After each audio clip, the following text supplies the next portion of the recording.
Okay, so we're going to go through an extra z-test example. We'll do a few different versions of it, as well as I'll give you some examples on how you can get more practice if you'd like. So here's the problem. According to a recent government survey, the daily commuting distance of all U.S. workers across the nation averages 13 miles, with a standard deviation of 13. You're a developer working in New York, and you want to know whether the daily commuting distance of workers in the New York area also averages 13 miles, or if it's different than 13 miles. So you obtain commuting distances from a random sample of 169 workers from the New York area. So you have a N of 169. You find that the commute distance for this sample is 15.5 miles. I'd like you to test the null hypothesis at the 0.05 significance level. So alpha equals 0.05. So to start out, right, we know we can use the z-test because, one, you know the standard deviation of the population.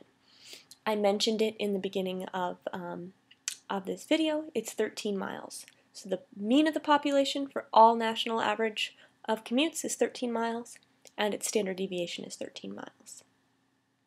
So you know the standard deviation of the population, you know sigma, so you can use the z-test. And secondly, you have a large sample size, which satisfies the central limit theorem. So our sample size is 169. This is considered large, so you can use the z-test.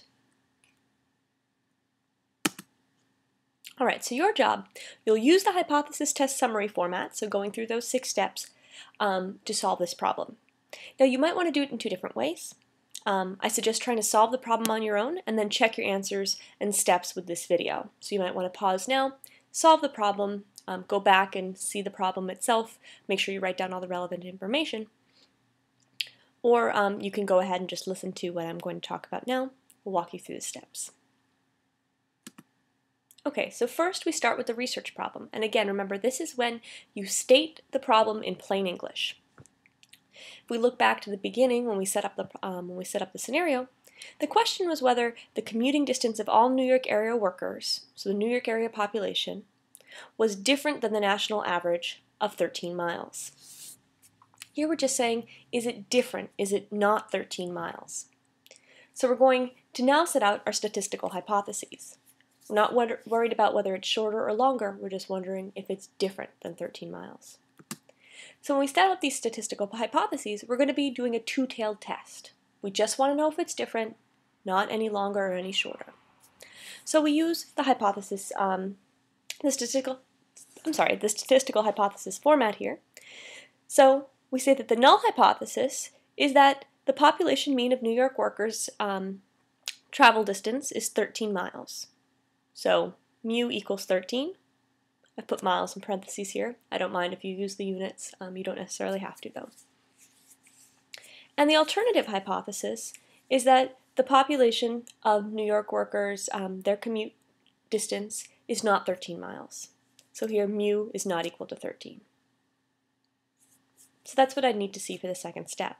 You've shown me here that you're doing a two-tailed test. So now you should state the decision rule. It's going to be, what I'd like to see is something either a variation of the first or a variation of the second bullet here. So you should write out that you should reject the null hypothesis at the 0.05 significance level, because that's what I had suggested in the original setting out of the problem. If z is equal to or greater than 1.96, or is equal to or less than negative 1.96. These are the critical z values for a two-tailed test at the 0.05 significance level.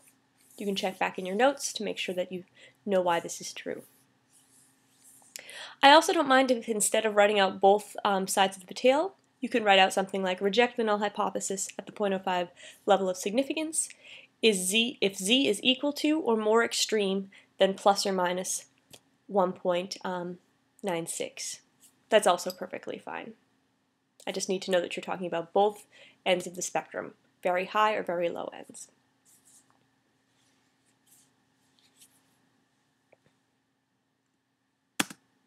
Okay, now the fourth step is to set out your calculations. Here's the information that was given to you in the problem. We have a sample mean. of 15.5. We have the population mean, which was 13 miles. And of course we have a sample size of 169. Now first what we need to do is, if we're going to use the Z formula, we need to know the sample mean, the population mean of the null hypothesis, and we need to know the standard error of the mean. We can compute the standard error of the mean, which is sigma subscript x bar, by dividing the standard deviation of the population, sigma, over the sample size, the square root of the sample size, so the square root of n. So sigma in our problem was 13. It's the same as the population mean in this particular example. And you divide that by the square root of n, which is 169. So we have 13 divided by 13, which means that the standard error of the mean was 1. Then we use that in our formula. So we take the in the z-score formula. We take the sample mean, 15.5. We subtract out the population mean of the null hypothesis, which is 13, and divide that by the standard error, which was 1. So here we get a final answer with a z-score of 2.5. So that's all we need for the calculations. In your actual writing out, I'd like to see sigma stated as well as n stated. Here I've just done it with shorthand. Okay, so now that we have our z value, we need to come up with a decision. So we write it out similar to the decision rule, kind of mirroring the same sort of language. We reject the null hypothesis at the 0.05 level of significance because z is 2.5, which is greater than 1.96. So if we look back to our decision rule, we said we would reject the null hypothesis if we got a z-value that was equal to or greater than 1.96, or equal to or less than negative 1.96. Here we've fallen into that upper tail, so we reject the null hypothesis. So now we go back to plain English for our interpretation, the final step. We kind of answer the question that we set out in the research problem.